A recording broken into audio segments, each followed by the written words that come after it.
The Fujicast is an independent loading zone production. Kev, this is like Back to the Future, Future to the Back or whatever, because by the time this programme goes out, we'll know whether you found the stuff or not. But I remember actually about 3 or 4 months ago, you said, I can't find any of my cameras or my memory cards or my batteries, and it's come true, isn't it? Yeah. I mean, here we are. Dear listener, today's Friday. Let's just let the cat out the bag here. This is Monday's show. So we don't know anything about the football. Probably best not mention it. But we do know that Kev can't find his memory cards. No, normal batteries. and I can only find one of my X-Pro2s. What? You can't lose a whole camera. Oh, I've lost loads of cameras.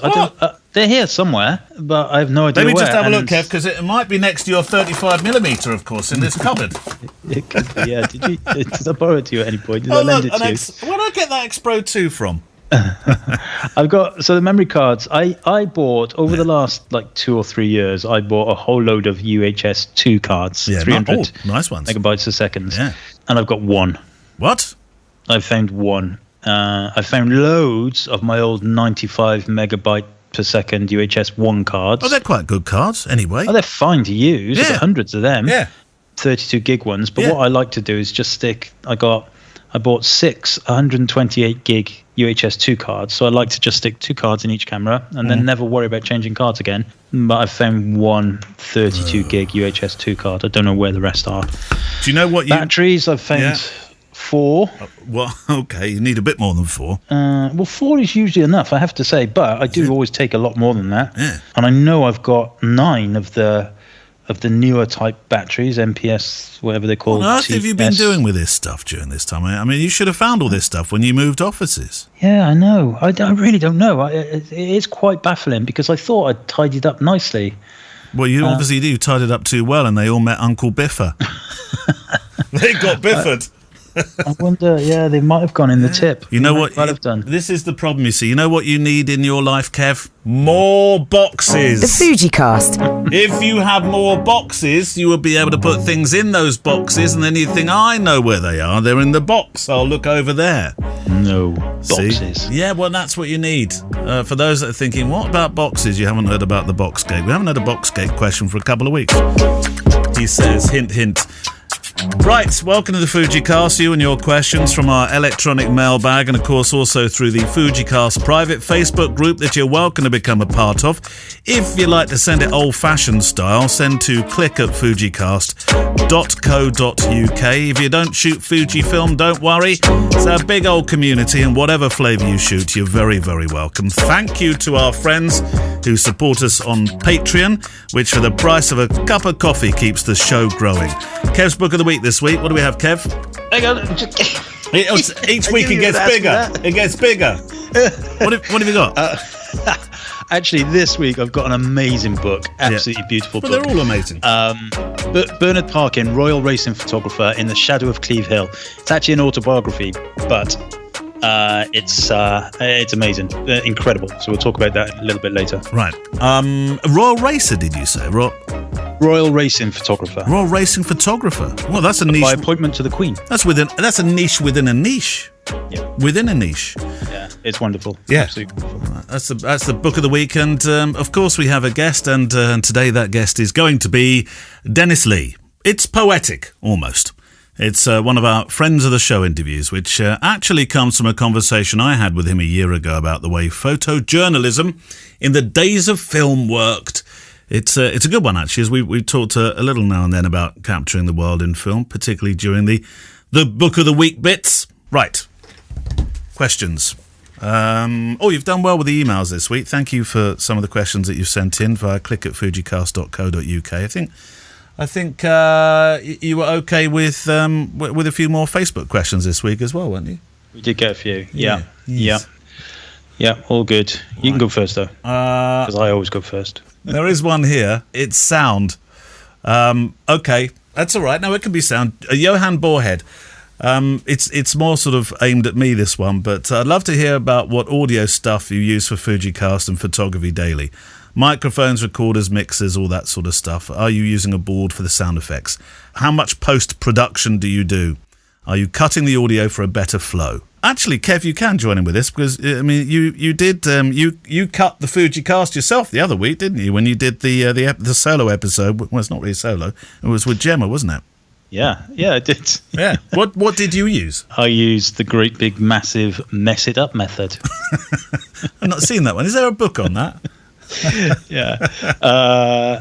No, we recorded it directly into Audition. Yeah. And just chopped it up and stuff. But via your mixing desk, which you've Oh, yes. Sorry. Yeah, so I've got one of those Rode. It doesn't say on it what it is, actually. It just says Class A servo biased preamp. It's a Rodecaster, isn't it? Oh, yeah, Rodecaster Pro. Or is it the Rode Podcaster? Oh, it's the mixing desk. Anyway. I think it's called the Rodecaster. Yeah. It's very good. Rodecaster Pro, that's it. I've got one myself, and it is very good. It's got, is it 6 channels? I haven't looked at it for ages because we only ever used it for outside broadcasts, and we've done precious little of those. Well, it's got 4, you can do 4 XLRs in. 4 mics, yeah. You've got USB and then a Bluetooth channel, and then a phone channel, and then you've got the jingle channel. Jingle channel, and that's your soundboard, isn't it? Really? Yeah, I use it for the radio show. It's brilliant for that. Absolutely brilliant. Sounds like Johan might be planning to do a podcast. We could be sound a bit like that, doesn't it? We could be in trouble. Microphone-wise, what do you have? Because you've got some nice Shure mics there, haven't you? SHURE. I have got, so the one I'm currently using is the USB one, which is the Shure. Hang on. Why do they never put the name of things on the things? So you have to go to a box, Kev, and that's going to be useless. MV7. MV7, that's it, because you don't have a box. MV7. But the one I normally use for the radio and stuff is the SM7B. That's right. Which is nicer. Yeah. That's much nicer. Very warm, very nice warm microphone. But you have to lift it with a preamp cloud lifter.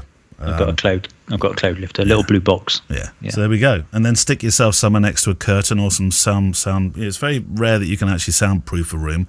So just sound dampen a room, and that's usually enough, because those Shure microphones are quite close working microphones, aren't they? So you don't tend to hear a lot of what's in the background. No, you need to be right on top of them, definitely, and which is a good thing, for that kind of stuff. I feel like sound-wise in my room, it's a big room, but the people who had it before me did put same boards up, so it's fine. Then the room next door, which is the other side of the studio, there's no same boards up, and it sounds like if you click your fingers or anything, you can hear it reverberating for like 10 minutes.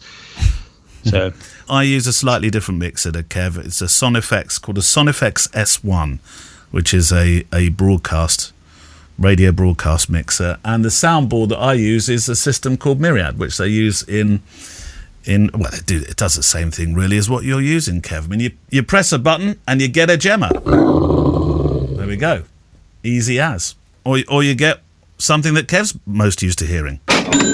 There we go. I think, does that answer his question? Recorders, I use the same as you, so it goes into Audition. There's the soundboard, and post-production, it's edited in Audition.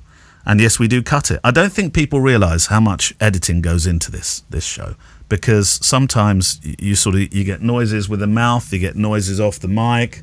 Sometimes I leave a lot of breaths in, but sometimes they get sucked up within the compression, so they're dampened, and it's a bit like spotting an old print.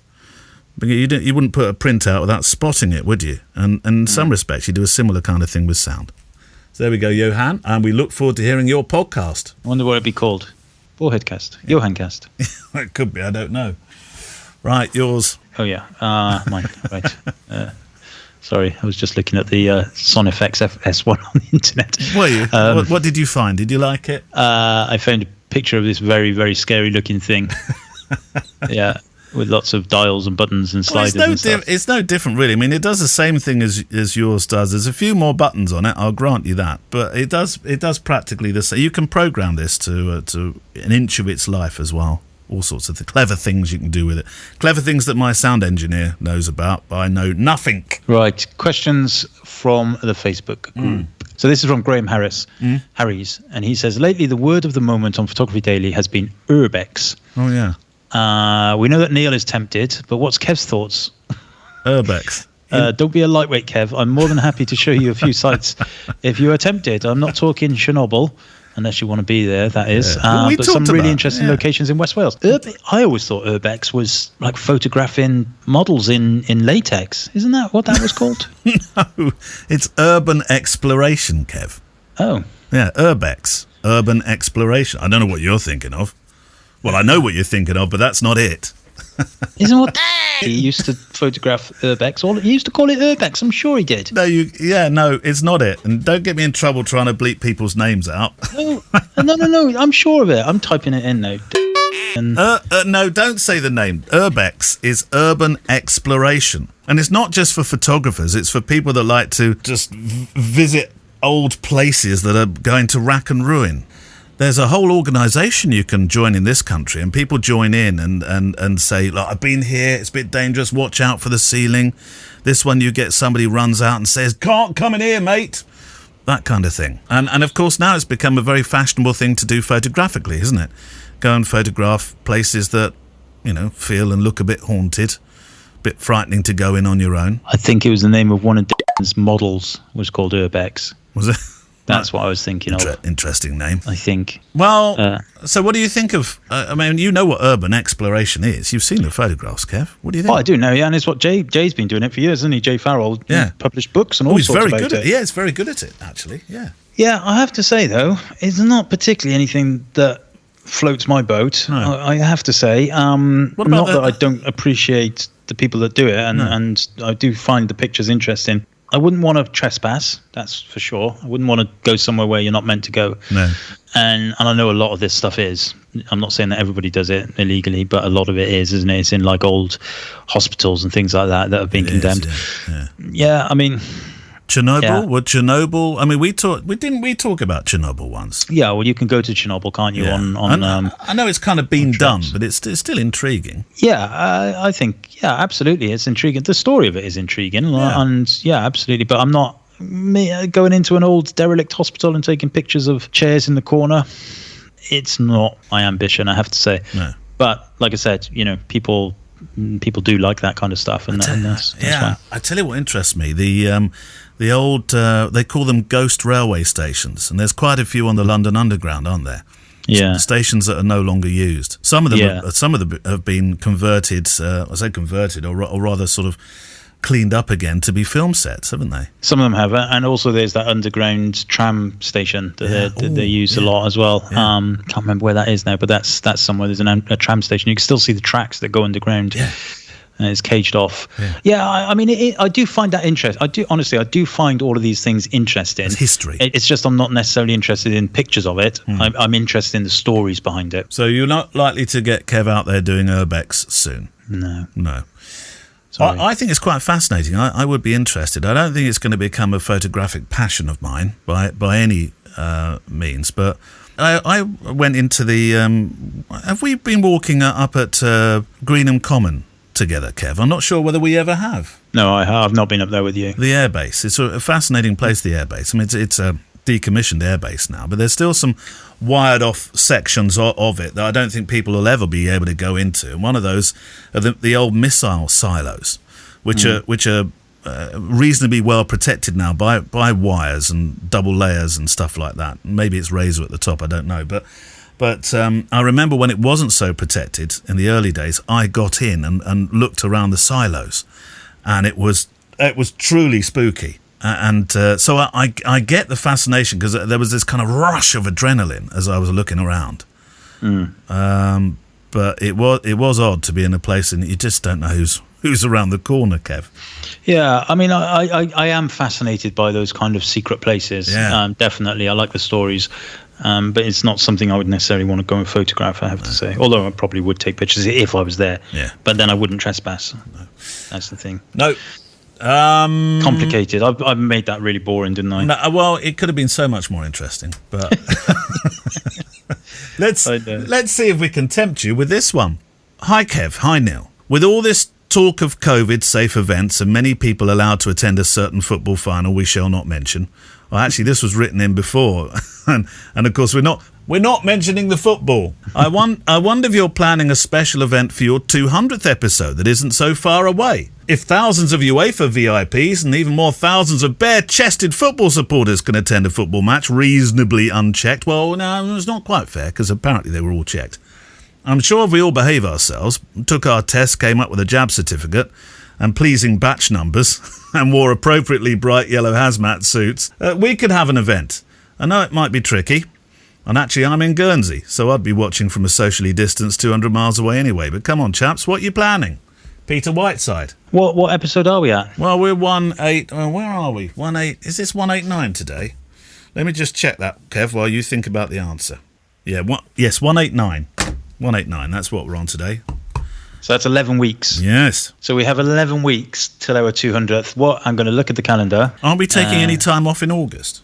Hang on. 1, 2, 3, 4, 5, 6, 7, 8. Yeah. 9, 10. So that makes it the 20th of September. Right. Will be our 200th episode. Right. Now that rings a bell, 20th of September. So now I'm going to look at my diary. Are you out that day? Up until recently, has just said nothing. Yes, you're funny enough, Monday the 20th of September, I have a wedding. However, do you? It's also TPS weekend. Is the it? photography show. Okay. So there you go. I will be at the photography show on the 18th and 19th. And then I have a wedding in East London on the 20th. But maybe we can't do anything that. We could do some kind of get together at TPS, perhaps. Well, maybe. If you're around. Well, I've got 3 in a row that week. Oh, well, I tell you what, this is the problem with COVID. It's given us all 2, 3, 4 in a row wedding weeks. Yeah. I only have one wedding that week, but it's on a Monday. Oh, dear. Well, I mean, we haven't really talked about it, have we? No, we will. I tell you what we will do. We'll think as soon as you know, we need to know more. We need to released. Know. Yes, yeah. We'll plan something. Yeah. We will do something, and more than likely it will be at the House of Photography. Hopefully, yeah. I think so. I think that seems the most appropriate place for it, because that's where the last one was, and that was a good night, wasn't it?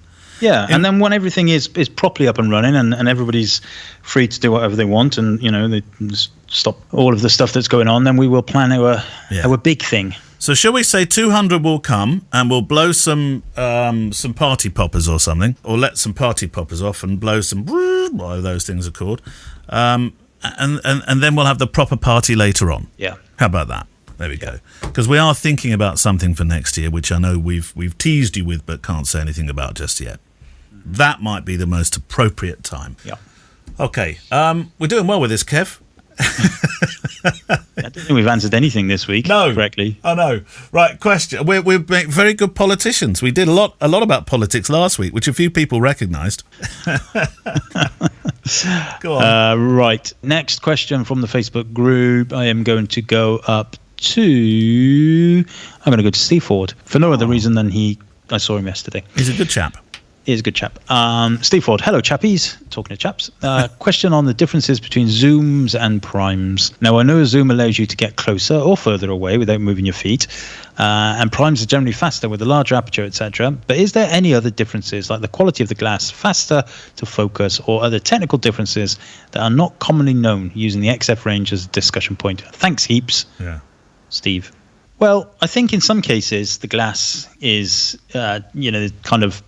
I don't necessarily think they use different quality glass, for example. I know that Fujifilm use particular water from particular lakes and things like that. I think that's specific across all of their lenses. Whether the amount of elements inside the lens is going to make a difference, that's for sure. Typically, they're going to be quicker to focus, I think, depending on the mode. It depends a little bit on the zoom mechanism inside. If it's linear or mechanical focusing or zoom in, I should say. Yeah. Honestly, with modern zooms and primes, it's probably very hard to tell a difference in terms of the fact that one can allow you to extend and come back, and typically the primes are going to be faster in terms of aperture. I probably don't think with modern ones there's too much more difference. In the quality. In the old days, I think probably that was different, but now, I really don't know. I doubt it. The zoom lenses I have, the Fujifilm zoom lenses, are equally well built. Yeah. They focus just as quick, as far as I can tell. They're usually, the apertures aren't quite as fast. No. They're bigger generally, of course, and that's it really. 18-55 is my favourite zoom. That one's a proper little. It is 18-55, isn't it? That one I've got. 16. No, 18-55. It's sat on my XH1 now, so it is. But if you, I suppose it all comes down to preference, doesn't it? For you, I mean, you prefer being a prime shooter, don't you? Yeah, I never use zooms for stills, but I use them a lot for filming. Yeah. Okay, Kev, Neil, both of you have largely learned your craft by your own doing. In other words, you didn't attend college to learn to be a photographer. Has that been a bonus to you? Or what do you think you might have gained by taking a more formal education? Perhaps because you swapped careers a little later in life. What, you calling us old? This is why you decided education wouldn't work or be possible. Yeah, we'd be bullied in the common room, wouldn't we, Kev? Look at those two old fogies coming through. I'm thinking of making a leap from amateur to paid photographer. And like you, I have a family with one child right now. But unlike you both, I have the very fortunate opportunity to take up to 2 years off while I go about changing direction. If it helps, I'm 32. I've been photographing for 6 years and now seriously hope to make a living out of shooting portraits. All the best, Jeremy Paget. Well, that's nice, isn't it, to have 2 years to make that transition? Wonderful. I mean, if you'd had that opportunity, Kev, to make the transition, and you hadn't come home and announced to Gemma, right, I'm giving up my £3 zillion per year job and I'm going to become a wedding photographer, would it have made a difference in any way or would you have said, no, I don't want to spend 2 years learning it, I want to get on with it? I don't know, it's a tough one because I often find some people that I come across who have been classically educated, let's say, I feel like sometimes they find it hard to just let themselves go and create pictures with emotion and stuff. It's more about the settings and, it's got to be perfect and all of that kind of stuff. Only some of them, I have to say. There are plenty of people who also are not like that, who have been classically trained. Do you think maybe the hunger isn't there so much? It's impossible to say, isn't it? Because we don't know. Hindsight is it's a thing that we just don't understand. And if we'd gone to university or college and did a degree in photography, would we have shot more weddings? Would we have earned more money? Who knows? Nobody knows. I would like to have done art history, I have to say. I quite like the idea of that, but not because I think it would make me better, but because I'm interested in it. So, yeah, I mean, how many people go to university and end up doing the job that they're trained in university? How many people don't go to university and end up doing a far better job than people who have been to university? Kev says, don't go to university. No, I'm not saying that at all. I mean, I'm just saying, I'm glad I went to university, but I'm doing absolutely zero to do with what I went to university with now. But it's a rounding of life, isn't it? It's a life experience. Yeah, I suppose there were some experiences. When I talked to Sam about it, she says, it was a lot of experience. Yeah. A lot of life, not so much studying. Yeah. Sometimes. I don't know. I mean, I didn't go to university. I did do an MVQ in photography. There you go. And that was at night school. And I tell you what, I really did enjoy the discussions that I was quite lucky to have a tutor that was, I don't think he was had been a professional photographer. He was a good tutor though, actually. And he was quite technical, yes. So I glazed over at times because, I'm not so tech, I'm more about the emotion. But I have to say, the discussions we had about photographers' works, that was perhaps the most enjoyable part of that course. Yeah, that's the history of stuff, isn't it? That's what I like, yeah. Yeah, and he used to take us to, I think we went on 3 or 4 field trips where it was always to an exhibition, and we'd go look at the exhibition, then in the afternoon we'd all meet up again and discuss it. That was great. I love that. Yeah, I think, it's 6.5 dozen other than it's that. If we had gone to university or, a full kind of 4-year university degree in photography, would we be doing something different? Who knows? You just don't know. But like I say, not many people follow on from what they did in university. It's quite a low number. The interesting thing, there's some great photography courses around, and I've talked to people about everything from university through to night schools, through to workshops that you can do as well. But it's very rare that, particularly with the formal education stuff, and I think this is a trick missed, that they teach the brass tacks of actually getting out there and earning money out of it. And I think that's mainly because the people that teach it haven't actually had to go through what I think is it is a competitive industry. They haven't had to, make their money from being just a wedding or a social photographer or an editorial photographer or whatever you go into. Would that be fair, do you think, Kev? Yeah, I guess so. In some cases, I remember when I was in university, and I was in university in Bournemouth, and when I applied to university, it was Poole Institute of Agriculture. That's what I applied to, believe it or not. And then by the time I'd done my A-levels, it had changed its name to Dorset Institute of Higher Education. You could have ended up a farmer, almost. By the time that I started it, it was Bournemouth Polytechnic. Right. And by the time I'd finished, it changed its name to Bournemouth University. So I'd gone from Poole Institute of Agriculture. Oh, I know the one. And now Bournemouth University. And now it's a Ritz's nightclub. The Bournemouth University it's a good one. Has probably the best art, directing, TV, creative school in the country. Yeah. It probably does. I think they've had something like 6 Oscars have been educated there, or 6 people who have received Oscars have been educated there, mostly in the motion picture kind of department. And that was all being set up when I was there. I wasn't doing anything to do with that. I was doing kind of business and economics and all that kind of stuff. But they were setting all of that up at the time. And that proves in some cases that people do go, and it's very renowned for that now. They go in mostly for kind of TV and production stuff. And then they go off and make Oscars, get Oscars, win Oscars. Yeah, well, there we receive go. Oscars. I'd like to thank my mum, my dad, and Neil. With your workshops, I'm going to sort of draw it back to your workshops a bit. Do you teach? You do teach business, don't you? You do discuss it, don't you? Yeah, I mean, most of my wedding PJ workshops are mostly, there's no kind of camera technique or anything like that. So do you think workshops sometimes might could be a good direction for Jeremy to think, okay, I'll invest a bit in some workshops and choose carefully, obviously Kev and then Kev, and then another one by Kev. But maybe that could be a direction. I don't want to sound like a Kev advert, but you know what I mean by that. I'm being genuine here and saying there are a lot of workshops where I think you will get some very, very solid business advice because these people have worked at the coalface and paid the mortgage from it.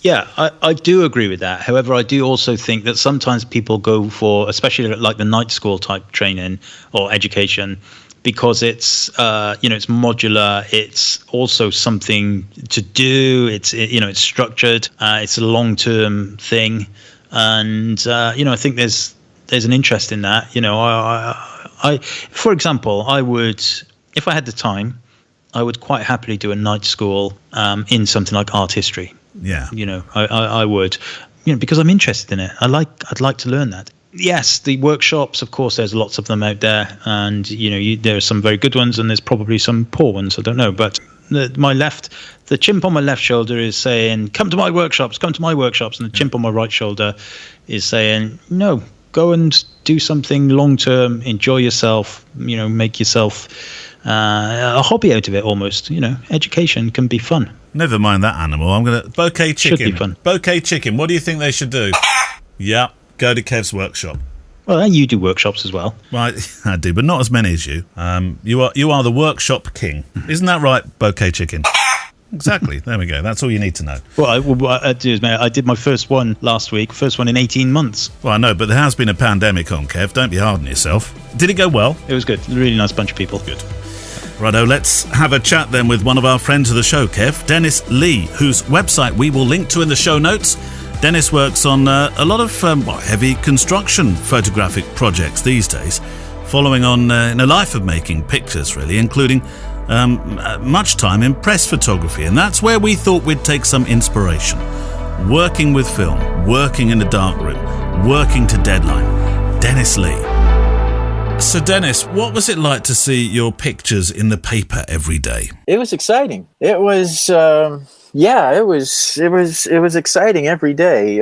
Some days you would see a picture that you may not have been especially happy with, and it got bigger play than it probably should have. That was always a little cringe-worthy. But for the most part, it was great. Were you precious about subbies or picture editors starting to crop them in a way that you didn't want them to be cropped? Yeah, that was a continuing battle. We kind of worked with the layout staff very closely and got to the point where they kind of understood that we liked the pictures to be full frame, and we shot full frame almost exclusively, as much as we possibly could, meaning that we did not crop. You know what, we tried to just fill our frames, and we had our negative holders filed out so that when we made prints, you know, we would have that nice natural black border all the way around the outside. That's the way ultimately that we presented our pictures to the layout staff. And a lot of the time, I would say 90% of the time, they would use that entire image, and that was great. The only exception to that was the sports department. They just had a different, literally, ball game going on over there, and I don't know what it was, but they would just crop the hell out of stuff, man. And it was like, sometimes it was extremely frustrating. A lot of times it was just, you know, sports shots, basketball, football, things like, you know, baseball, every day. And it was okay if they cropped that stuff, but occasionally we would do a nice feature picture for them, and when that would get cropped, it would hurt. So we're talking about a time as well where you would have developed the film and be printing as well, wouldn't you? Yeah, we did everything. Well, what was it like working with film every day? How much film did you shoot? What kind did you use? What did you carry with you? Yeah, we didn't have much choice. All we shot was Tri-X. Right. And later on, when Kodak started coming out with new films, we used T-Max 400, and then the T-Max line had a film called TMZ, which had a ISO 3200 base, and that was great because that was a nice high ISO speed film at its standard level, and then you could push that to 64, you know, maybe 128 with, you know, a couple of prayers to go with it. But it was really great having that ISO 3200 film. It's interesting you talk about the prayers then, because I think this is something that photographers now don't experience. They're not on a wing and a prayer. They're hoping their cards don't corrupt, but with the advent of twin card cameras, even that's not so much an issue now, is it? No, not at all. I mean, there was so much that could go wrong with film. You know, it was the sort of thing where you'd go to a job and you'd be shooting away, and just instinctively you would go to the film rewind knob, which every camera has, and you would check it to make sure it was tight, because invariably the time that you don't check that rewind knob is the time that the film didn't catch properly, or you simply forgot to put a roll in the camera, and you shoot an entire job. You're walking out the door, you put your hand on the rewind knob, you start turning it, and it's loose. And you keep turning it, and it's still loose. And I've heard people. Can we do one more picture? Well, I've also heard people say that really, I mean, every job's important, but some people say the really, really important jobs, they were also sticking a bit of gaff tape on the back door so that it wouldn't open. I never had to do that. Okay. I didn't have a camera where that was a problem. Right. What were the happy surprises? Well, the happy surprises were when first off, when everything just worked out perfect. You know, when your bounce flash lighting, you know, mixed with a backlight, you know, everything, the balance worked, and your picture was actually nice and sharp, and you know, there was a little edge light which you had maybe seen, and it came through on the film, and just everything was clean. Just technically, when everything works out, that's always a happy thing. But sometimes, probably the most fun things with film was you just would kind of wing it. And sometimes you would shoot without looking through the camera because you needed to, or just because, you needed to because you couldn't physically like look through the camera for a particular angle that you needed, or, you know, something like that. So you would just do what we called a Hail Mary, and you would either hold the camera up, or you would hold it off to the side, or, you know, because the subject was a little shy, you would just kind of surreptitiously get some shots, you know, from down low, whatever. When those worked out, when you got a really fun shot doing that, it was always a very happy surprise. You know, when focus hits and the framing is nice and interesting, that was always a lot of fun. And with film as well, whenever you loaded the camera, you had to advance a certain number of frames before you knew you had a clean frame to start working. And sometimes those early frames, when you're just kind of clicking through to get to number one, or in our case number three, you would get some pretty fun shots. You would get interesting and just kind of funny pictures of whatever's going on around you at the time. Take me through the layout of the photography department, because it's changed very much now. I'm fascinated to learn about how it worked in those film days, which isn't that long ago. It might seem like it, but it really isn't. We had a room for printing, and then we had a little room for film processing. And so the film processing took place in the regular white light. You would turn the lights off and load your film onto steel reels. When I started out with the newspaper, we were developing in canisters, and by the time I finished, we had a machine called the Wing Lynch. We did it every day. Sometimes you did it a couple times a day, depending on, when deadlines were hitting. I worked a night shift almost exclusively, and so my processing was almost always done at the end of the day. There was just so much that could go wrong, but we didn't have a lot of the beginner problems like, crinkling film up on reels and stuff like that. That's always a big issue for beginners. But we did have other issues, especially when we started using the automated system with temperature control. Typically, you want your film processing to happen around 68 or 70 degrees, but we had this machine that would get up to 90 degrees and sometimes higher. And so we had to really keep an eye on temperatures and kind of guesstimate what the best processing times were going to be. Yeah, in the early days, we really, really cooked a lot of film. We had a lot of problems. There was problems with plumbing in the system where in the wash cycle, we'd get this 120-degree water coming through and the film would reticulate. So it would actually crack and form these giant grain shapes, almost like worms, these squiggly things. Wow. And I lost a few really kind of fun pictures to that, which was extremely disappointing. But the other problem was that if you process too long or too short, because a lot of times ISO 400 didn't work, so we were bumping up to 8 or 16, or maybe you'd have both on the same roll of film. You hadn't planned too well, and so you kind of just, okay, let's see. I think I'm gonna push the developing on this like 4 more minutes, and again, it's the hope and a prayer, and then you pull it out, and sometimes it was very thin, sometimes it was very dark.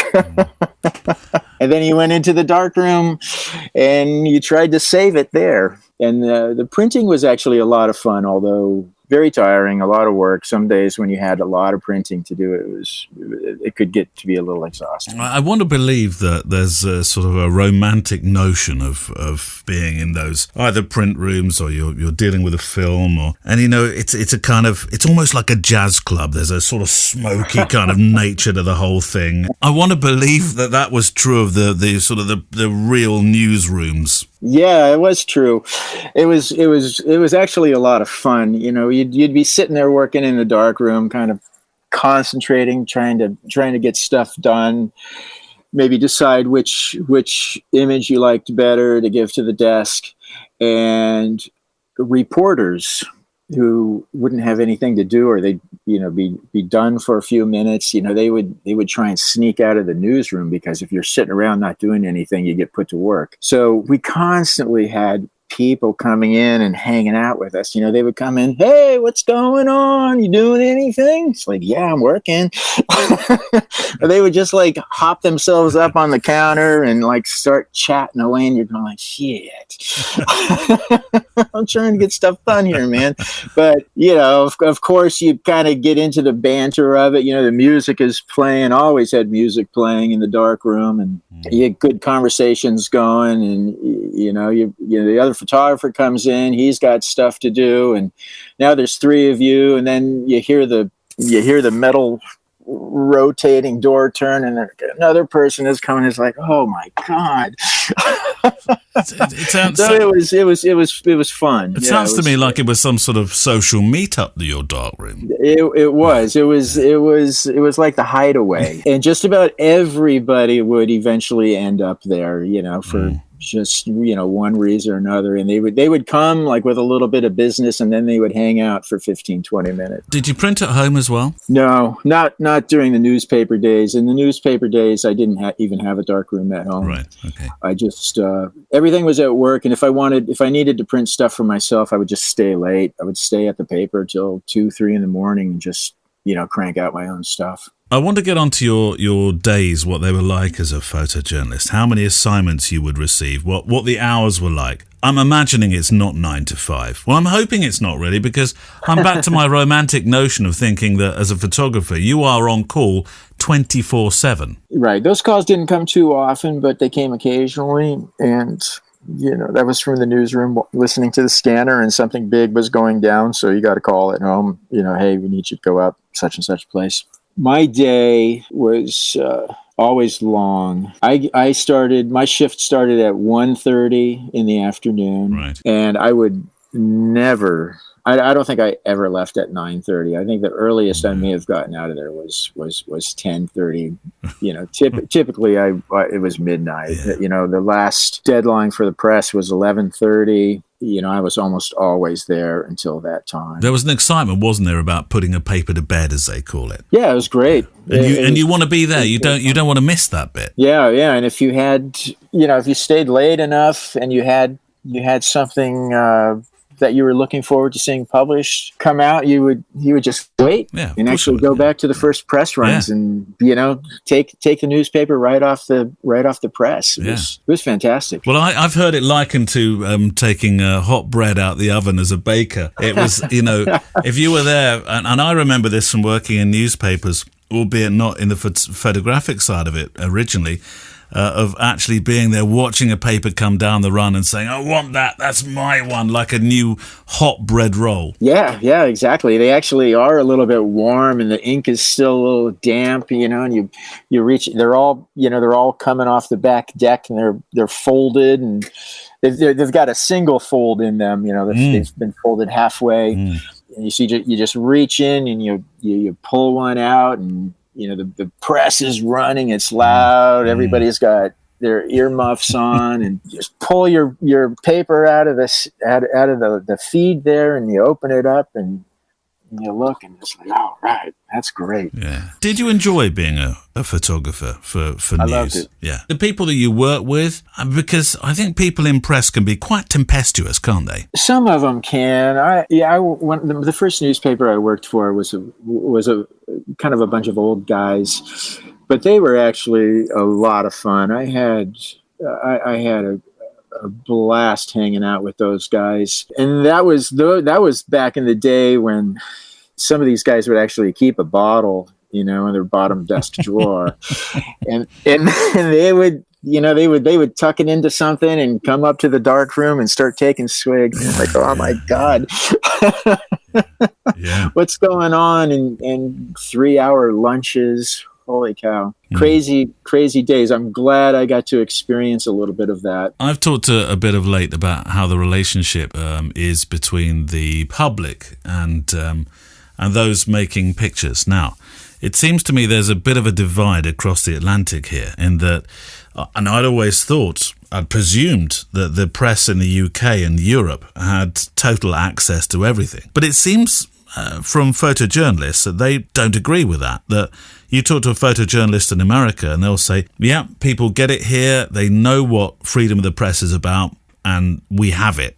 And if we want to walk on, particularly during this moment of COVID, if we want to move on to a ward and make pictures of what it's really like, we can. Whereas in the UK, it was very much, well, if you're the BBC, maybe you can come in. But otherwise, no thanks, not today. Yeah, we had a lot of freedom. A lot of it was about connections. It was about knowing people. And that's where a lot of the access came from. It was like, either through the writers getting access for us as photographers, or just having our own relationships with, you get to know all the cops in town. You get to know a lot of the firefighters. You get to know the city government, the mayor, the council members, the supervisors. Does it still work that way, do you think? That people will say, all right, I need this story out there. I'll just quietly called Dennis? Well, I don't know that it really, I think sometimes it worked that way. That was usually more on the feature end of it. Like, hey, why don't we try and promote this a little bit? And they would typically get in touch with whatever reporter was covering the beat. And then the reporter would assign assignments to us in the photography department. We didn't, the photo department, we didn't generate too many stories unless it was a photographic story, a picture page or something like that. But from what you know about how the press works, and you do you think even today, because you still know people in that industry and you've still worked in that industry, do you think there's a greater access in America than what you hear outside the country? Yeah. I think we have tremendous access here in the States, and I don't think that has changed too much. I think some people are probably trying to change it more now. But it's just, we've had that freedom of access for so long. I think it's pretty hard to change. The only times when I would really be denied access was when it was something that just people really probably didn't want to see, and frankly, after a while, I didn't want to see it either. And so when I showed up on a scene, like a crime scene or something like that, and the cops would say, hey man, we'd prefer if you don't shoot this, I'd kind of say, well, what's going on? They'd fill me in. I was go like, you know what? I'm cool with that. Mm-hmm. I'm going to stay back here and just get some overall pictures of what the scene looks like. And our sincere thanks to Dennis Lee, one of our friends of the show interviews. And if you have a story about your photographic life, then we'd love to hear from you as well. Write to us, click at fujicast.co.uk, and either myself or Kev could be having a chatter with you. Just before we get back to your mails and questions, over on Photography Daily this week, there's a bonus interview today. So after and only after you've listened here, head on over for part 2 of my chat with Jason P. Howe. In part 1 last week, Jason shared how he went from working in a camera shop to working in Colombia, learning how to photograph a long and very violent civil war as he goes along. He goes on to become one of the most respected modern-day photojournalists, and in part 2, he talks about working in the Middle East and the difference 7,500 miles made to the way he worked and what he found. We ended up in a situation where you weren't really safe to stay in any location for more than about 15 minutes at a time. And so you would have a security detail and a 2-vehicle convoy and armoured BMWs. And until relatively recently, loud bangs, it always takes a moment for my mind to tell me that it's a safe thing. And I remember saying to myself, if I get out of this, I'm going to take a break. And on Wednesday, a gentle story of shooting landscape stories with John Brockles. That's over on Photography Daily, available wherever you get your podcasts and at photographydaily.show. Oh, and while I remember, there's a good Fujifilm connection in the show today, the one that's on Photography Daily with Jason P. Howe, as he talks about the camera he has started to use now that life isn't so war-led, so conflict-led. So a nice Fujifilm connection there. Right. Back to the questions. Kev, you're from the Facebook there. Okay, this is one from a couple of months ago, actually, from Michael Gilman. And he says, hello, Kevin. Hello, Neil. I was just curious if either of you use any of the Instax printers at weddings. If so, in what interesting ways might you use them? I found them to be quite handy. I was just wondering if either of you utilize them from time to time in your workflow. Well, we did. Cheers, Mike. We did. You did. I used them for a little while. And I must admit, though, I copied you, Kev. I just thought it was quite nice when we went to that one where I was filming you and you presented some prints, didn't you, to the bride, and I thought did they quite enjoy them? Oh no, actually you got brushed aside, didn't you? On that particular occasion where we were making the documentary for Fujifilm, I'd gone to this point of printing them out, and you'd filmed it and did it all creatively, and I took them over to the table while they were having their meal, and I said, oh, I've just done this, just a thing. And the guy went, oh, I hope I look better in the real pictures. Oh dear. Okay, well, all right. When I copied you from that, and it worked quite well, and they were, oh, look at that, and I thought it was quite a nice idea. But I think, like all those things, when you print stuff at weddings, it seems a really good idea. Then it becomes just something extra in a day that you have to do where you think, oh, I've got to do that. Oh, no. And even though it's really easy to do on those printers, it still becomes something else to think about, doesn't it? Yeah, I have done it quite a few times, I have to say. But it's always been at weddings where there's been plenty of time during the break for me to think about it. And of course, you have to scroll back through all of your images on your phone. You've got to find one that you think is reasonable. Yeah.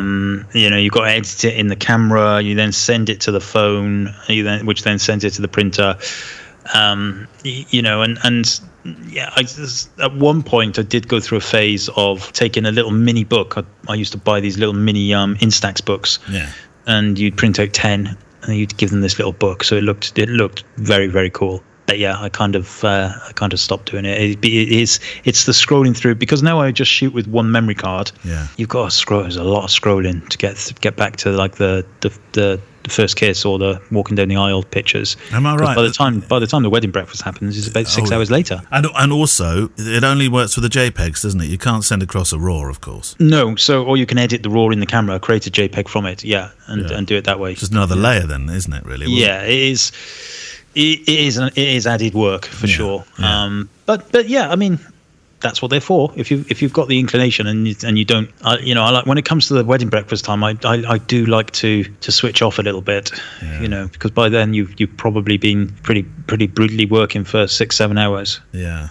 You do need a break. I don't think we've ever done this before, but a couple of things have just popped up on my phone while the podcast is going on. One was a messenger message from Joe Jocelyn, who said, "Whoops, just ordered an XH1 to tide me over." I'm mentioning that because it just sounds like the best excuse, doesn't it? I just needed one to tide me over. What do you mean tide me over?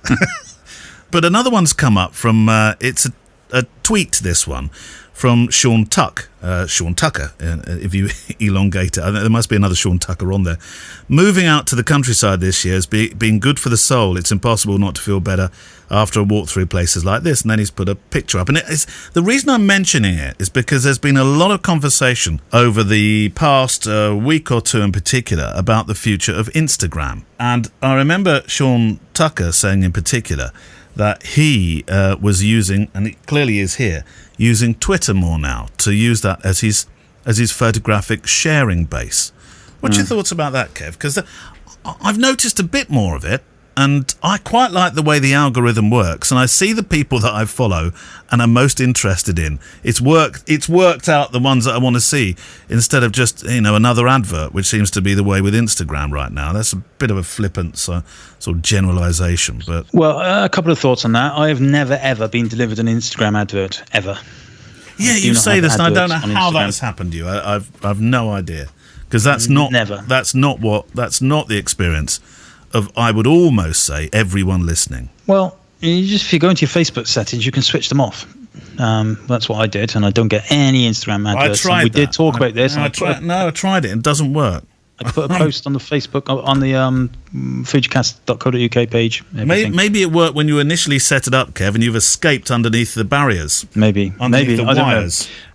Maybe it's something to do with, I don't know, follow count or so. I really don't know. But anyway, I have no adverts. Right. But that aside, so Twitter for me is business to business tool. I like Twitter. I do engage with it. It's not somewhere where I would expect to get weddings. For me, it's business to business relationship.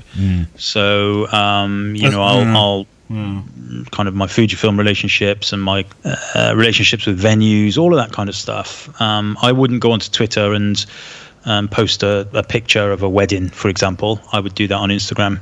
And yes, there's been quite a lot of stuff this week about Instagram trying to become the new TikTok. Whatever, if it does, people have to change. Something else will come along. Stop stressing about it. Don't worry. Well, I've just seen another one pop up from Chris Howe. "Creators are ditching Instagram. Why you should be worried." I know that's clickbait in many respects, but I mean, seriously, why do people use things that "why you should be worried"? That just annoys me. Does it? Because all that is doing is just putting the fear into people for no reason. Nobody should be worried. If Instagram dropped off the planet tomorrow, my God, worry about feeding your kids, worry about COVID. You don't need to worry about stuff like that. Something else will it's like water. social media is like water. As soon as there's a space, another bit of water will get in there instantly. Stop worrying about it. Don't fret. Well, although it has been quite useful to you. I mean, you said to me, maybe privately the other day, perhaps I shouldn't repeat this, but you said to me that Instagram is now driving your business more than it ever was. Yeah, I do get quite a lot of bookings via Instagram, or they find me on Instagram. Yeah. But I'm not worried. No. So there you go. And I'm, maybe I should be worried. Who knows? I don't. Listen, we all existed before these things came along. Yeah, no, but it is. But that's all very well. It's a bit like but it's a tool that we now use, and that's why I think people are a little bit nervous of change. Maybe it's time. You're right. Something fills the void, doesn't it? See a need, fill a need. Maybe it's time for a Mullinsgram. If people are looking on Instagram for wedding photographers and then suddenly they can't find them because Instagram has turned into TikTok and it's full of teenage girls doing hula hooping or something, then they'll stop looking for wedding photographers there. They'll start looking elsewhere. Yeah. And that's where you'll go. Have you never thought about doing a bit of hula hooping on TikTok? Oh, I do loads of it. Yeah, but I'm not on TikTok. I do it privately. There's a special website, Kev's TikTok.hulahooping.com. Oh, I'm tapping it in now. Oh, amazing. Look at him. What do you think, Bouquet Chicken? He does look a bit weird. You're absolutely right. I've had to buy especially big hula hoops recently. How is that diet going, Kev? The Golden Wonder hula hoops. Brilliant. Golden Wonder hula hoops. What's your flavour? Oh, I tell you what, cheese and chives for me every single time. Yeah, me too. Cheese and onion crisps. Cheese and onion. Oh, cheese and onion, yeah. Oh, lovely. Right, I think we've got time for one more before we do books from the Facebook group. So from the Facebook group, that's my Facebook scrolling noise. This looks very complicated though. Daryl Walters, dye sublimation printing. Shall I carry on? Pardon? I would love to get into printing, but it would only be occasional, and I fear that inks may dry out in times of less use. Would you be able to recommend a dye sublimation printer that can print around A4 size? Love the show, but it takes me 47 minutes to walk 5K. So can you limit the show to 47 minutes or 94 minutes? Then I can listen to it over 2 days of walks. Only joking. 47 minutes in 5K, that's good. That's not bad. That's practically running, isn't it? That's how long it takes me to run it. Yeah, easily. Well, speaking as the world authority on dye sublimation printing, I'd send it to Loxley. Which is not the answer, I know. Yeah, I mean, that whole thing about the inks around there. Both you and I have had expensive printers in the past that have sat on our desks, and you've got to use them, and then the ink is all dried up, and you've got to pay another £300 for a set of inks. Yeah, I've kind of avoided that's gone now. I don't even have an office printer anymore. When I did the move, I ditched my office printer. I gave it to my father-in-law, because I thought that would save me printing things, which is good for the environment. Very good for the environment, but there are the occasional things you need to print out, aren't there, Ken? Well, I do realise that right now, because I'm thinking I have to print my notes for the wedding tomorrow. Yeah. And I can't. I can't. I've got nothing to print them on. So that it will be on my phone, little tiny PDF. I'll be squinting at it throughout the day. Yeah. They'll think that's not good, though, Kev, because they'll think, oh, look at that photographer. He's just texting people. No, well, all I need is the address. There's nothing else on the notes that I need to know about. What about all those long notes about the group shots? The group shots, yeah, of course I need that. I've got that in a separate app. It's called the App of Hell. Oh, Kev, you're terrible. Yeah, so no, it's the answer. I can't recommend one because I don't have one. No. There you go. Yeah. Well, I'm glad we answered your question. Avoid. What I would say is avoid. Like I had the Canon Pixma something or other. It was an 8-tank printer, and it was amazing. Honestly, the black and whites. It was A3. Yeah. A3 Plus, actually, I think it was.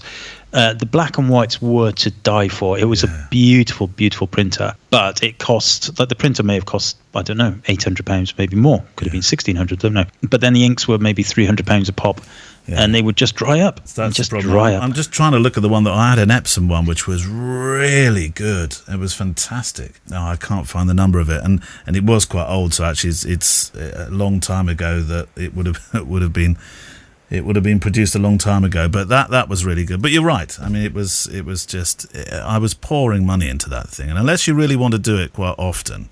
I should say that right now in my studio, I do have a Fujifilm Frontier DE 1100 printer Right. that I have on loan for a few months, and it's still in its box because it's big and reasonably heavy. So I will be setting that up next week, and then maybe I'll be able to have give you more of an informed answer. So ask me the same question next week. But so Fujifilm obviously do it. They're quite expensive, these printers, $2,500. But these are the kind of pro printers that you might find in a lab, like a Boots, or somebody might use these, or you might find them at high end events, evening events where they're doing printing on site. Have you not thought about throwing the box away yet? Well, actually, that's a really funny thing. When the guy delivered it, bearing in mind it's on loan from Fujifilm, I've got it for 3 months. So the guy turned up and he brought it into the studio and he put it down and he said, "I've got to take the box back." I said, "What?" He said, "No, they've told me I've got to take the box back." I don't know. I have no idea. This might be Andreas saying don't leave the box with Mullins because he'll just chuck it out. So he took the box. Did he? Actually, the delivery man took the box away with him. I wonder if that's policy, because they're saying if you've got the box, you might sell it because it'll look like it's more interesting as a kind of completely boxed new product. Part of me is hoping that it's because they are reusing them for environmental purposes, rather than just leaving it with people who are probably just going to either chuck it out or recycle it. But secretly, I'm kind of thinking that maybe Andreas, who sent it to me, is thinking, "Do not leave that box with Mullins." I think that's exactly what's going on. Don't leave the box with Mullins. Right, book of the week then. What are we? Your book of the week this week. They get bigger each week. You make them sound like they get bigger each week, anyway. This is a big book. Yeah, this is a really beautiful hardback book in the shadow of Cleve Hill. Do you know where Cleve Hill is? No, I don't. Oh, do you know what's in the shadow of Cleve Hill? No, I don't even know where Cleve Hill is. Cheltenham Racecourse is in the shadow of Cleve Hill. Ah, it's a place you know very well then. I do know Cheltenham Racecourse reasonably well. So this is the autobiography of Bernard Parkin. So it's autobiographical as well as a photographical. And he was it is still a photographer, but also an artist. So there's a lot of beautiful art and stuff in here. Bernard Parkin's daughter was Albie's teacher in school. No way. There we go. Yes, which we've only just kind of connected these dots. And the description on the book is award-winning racing photographer Bernard Parkin details his life and career spanning several decades, including becoming the first person in his profession to hold royal warrants of appointment to both the Queen Mother and the Queen. See, that would look good. Yeah, that would look good above your fireplace, wouldn't it? Yeah. This lavishly illustrated work will be of great interest to racing enthusiasts and followers of royalty alike. Bernard Parkin is one of racing's most respected photographers. He has a wealth of memories and a library of many thousands of photographs of the thoroughbred racehorses both over fences and the flat. Yeah. The pages of this fascinating book are crammed full of fun, excitement, and uncanny coincidences. And they are. It's fresh off the press. I think it was published last week. Oh right, brand new. So it's text heavy, but that's great because it's his story. I think he's 91 now. And I was speaking to his daughter last week actually in the coffee shop, and she was saying that Bernard never really moved to digital. When film migrated to digital, it just wasn't for him, so he stayed with it. And there's some really amazing photographs that only people who are in that inner circle can kind of get these images. There's a lot of racing images of actually horses jumping and going through the hoops and everything, but there's a lot of kind of behind the scenes private images that are really interesting. And the actual book itself is kind of broken down into chapters, and I like the titles of some of the chapters are quite interesting. So this one, for example, chapter 10 is Spirax Sarco Limited, the intrigue of its HQ and the fascinating history of the factory office, and that just kind of leads you into the story and then the images of that. It's a vertical book. Nice. There we go. So chapter 15. First Royal Commission, learning from mistakes, the wearing of unusual livery, and Oaksey House. Oaksey House, you know Oaksey House. No, I know Oaksey House. I don't know Oaksey House. No, I don't know Oaksey House. It's really interesting because there's some elements where it's mostly about the horse racing and photography, but then there's this really On page 159, I've just dipped into it. It says, it's always fun to mix photography and drawings together. And this snowdrift over the last fence of Prestbury Park presented the ideal opportunity. So there's a photograph of one of the fences at this racecourse that's covered in snow, proper deep snow. In fact, when I first looked at it, I thought it was a chalet, but it's not. It's a racing fence. And so he's sketched over racing jockeys in ski uniform, in ski outfits with skis. So, a proper talent, really proper talented. And the photos themselves are, if you're not into horse racing, then perhaps you might not be overly interested in the pictures themselves. But they are good pictures. They're very good pictures. They're beautiful pictures. But it's the stories behind them that really make this book kind of stand out. And if you've ever been to Cheltenham or that area, then there's going to be a lot of anecdotes and a lot of kind of quips in here that will kind of make you remember stuff. There's some wonderful, page 194, this image is titled Play School and Paul Nicholls. And Paul Nicholls, of course, was a very famous jockey on the gallops of Woodbarton, winners of 1987 Hennessy Gold Cup and 1987 Coral Welsh National and the 1988 Vincent O'Brien Gold Cup at Leopardstown. And it's a beautiful picture of this huge pony or horse. You shouldn't call them ponies. Pony, Kev. I know. And with Paul Nicholls sat on it, and the horse is kind of. Paul Nicholls is looking straight forward. It's a portrait rather than a racing shot. Yeah. And the horse is just glancing his head and giving this kind of sly look at Bernard, who's taking this photograph. And it's wonderful because when you normally see these types of images, there's like a quirk to it, I suppose. It's just slightly different to the norm. Yeah, it's really, really lovely book. And it's one that I've actually been reading, reading the stories and everything in there.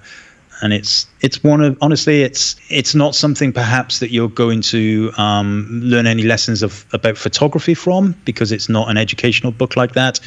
No. But it's really useful and interesting in the life, the life of a proper hard-working professional photographer. Okay, granted in a niche industry, but over a period of 70 years. This is a life's body of work put down in 70 years. In 300 pages. Wow. Yeah, I mean, I think it's really important that people like Bernard are doing this, putting autobiographies together rather than just necessary. Here's a load of my photos.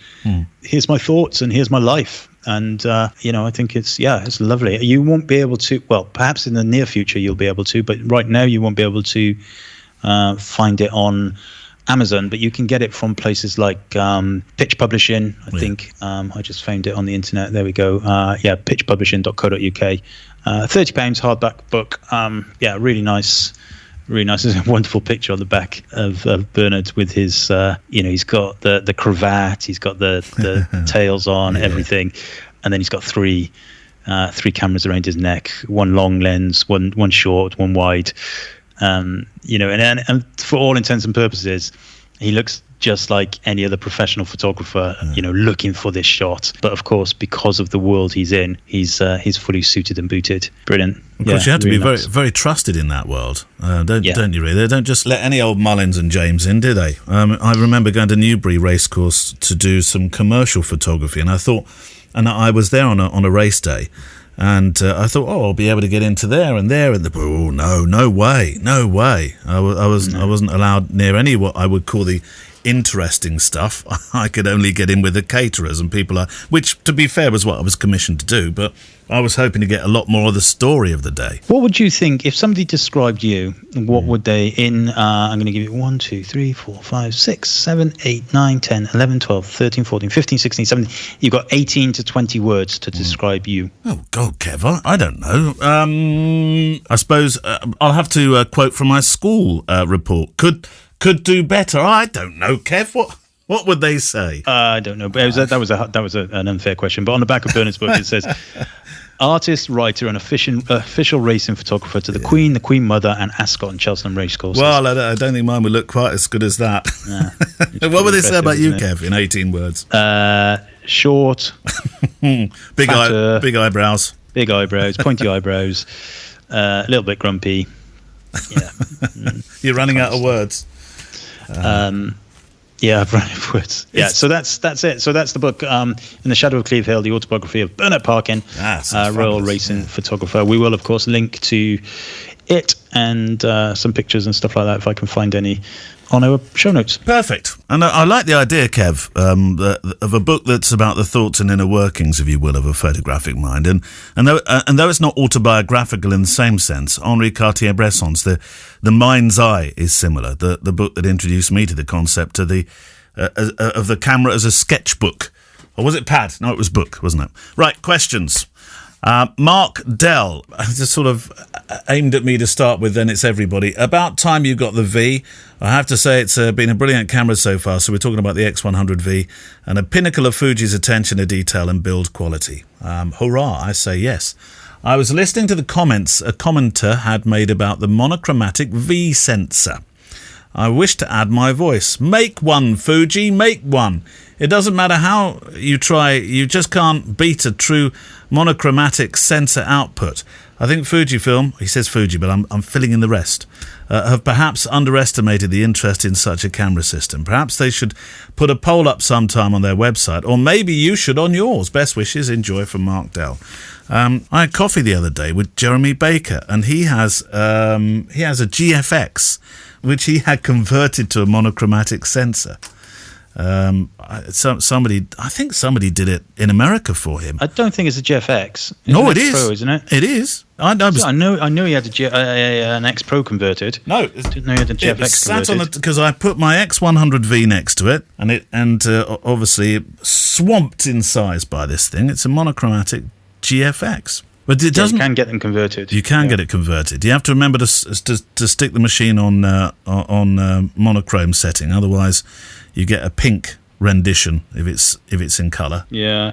Well, to go back to Mark's question about Fujifilm thinking about it. Yeah, I know they have thought about it, and I know that some very, very kind of powerful people in the Fujifilm ecosystem would love to do one. Yeah. But believe me, they will have researched it. They will know whether it would be viable, whether the cost of it would be worth the manufacturing cost of it would be worth the sales. Yeah. And just because we want one, these things, they need to sell tens and tens of thousands for them to justify the R&D. It would be a brand new sensor.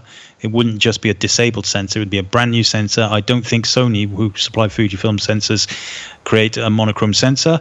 Might be wrong, but I don't think so. So it would have to be sourced elsewhere. There would be a huge cost in something like that. And, for how many, it is quite a niche thing. An X100 with a monochrome sensor. I would love it. And I know lots of other people would, but I don't think there's enough of them. I mean, I know Leica have their monochrome, and it's a really good camera. Yep. But you are looking at a very different client base, aren't you? Yeah. How many people do you know have a monochrome Leica? Couple. A couple. Yeah. Yeah, a couple, exactly. A couple isn't going to do it, is it? No, I don't suppose. But of course, we're talking about a product that I would imagine be priced in an entirely different fashion, which would present far less of a barrier to purchase. And oddly, I think this might tempt a lot of folks who love the idea of the red dot monochrome, but just can't imagine dropping that much cash on a camera. And who knows, Kev, maybe a few Leica devotees would be tempted to try as well, because they have a much smaller market share after all with that camera, don't they? Even amongst their own. Yeah, they have a much smaller market share and charge a lot more for it. That's their business model, and it's worked for them amazingly well. They have very loyal users, and I would absolutely adore for Fujifilm to do it. Yeah. And even if it was like an anniversary edition or something that they charged a premium for, and if you could afford it, great. If you can't, tough. Yeah. I think they would sell a few, but I really don't think they could do mainstream. And I'm only basing that on the fact that I think they would have done it already, because the X100 has been street photographer's choice for a long time now, 10 years. There's a lot of X100s being sold to street photographers. And, if they'd have thought it was economically viable, then I think they would have done it. But I always think people that buy X100 cameras are quite a discerning bunch, in that this is a camera pros like to use even if they're not invested in Fujifilm. I know a number of photojournalists who have one alongside their other brands of of favour. And if you don't get paid for your pictures, I think of the X100, Kev, as an aspirational camera in the lineup for many. It's not the gateway, is it? Like I don't know, Kev. What would be a more familiar gateway Fujifilm camera? X30. X30. XT30, maybe, I mean... So therefore, I'm thinking, I'm sort of paddling around the pond a bit with this one, but an X100, for example, I know that you keep all your X100s, don't you? Mm-hmm. And I think a lot of people that have had X100s, they sort of fall in love. It's not just a gateway camera. This is a camera that people fall in love with and look forward to the next version of it, and this, I think, I agree with Mark. I think this would have quite a base to start with. Yeah, the X100 is definitely not a gateway camera, though. No. By the way, because it's quite an expensive camera. Yeah. The earlier XT30 and XE range is probably more of a gateway camera, but I mean, don't get me wrong. I think there would be some people who would be all over it. I just don't think there would be enough. I hope I'm wrong. Not enough people would buy it. I think so. Yeah. That's it. That music coming means it's time, gentlemen and ladies, and everybody else, and bouquet chickens. And that's it for another week. God, don't these programmes fly past quickly, Mullins? They do indeed. They do. If you've liked this week's show, thank you. And if you can, and we haven't asked for a while, if you can leave a review if you feel it's relevant and nice, we'd love you to do that. If you can share the episode on Twitter or on Facebook, you are an absolute star. Or on Instagram. Or on Instagram, yes, of course. Don't forget it. It's not dead yet. Yeah, no, it's not. You're quite right.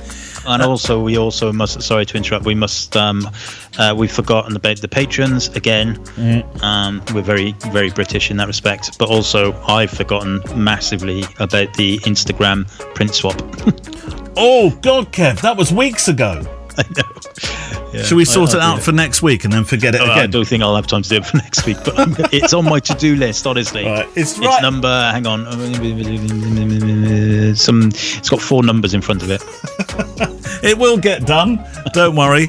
In the meantime, can we ask you if you'd like to send in questions, thoughts and stuff like that, then do so. There's 2 ways to do it. You can either send it in via email to click@fujicast.co.uk, or you can send it to Facebook, or you can put it on Facebook rather, which is where you draw your questions from Facebook, don't you, Kevin? Bunker Malmesbury there, and I draw mine from the emails. So send your questions in.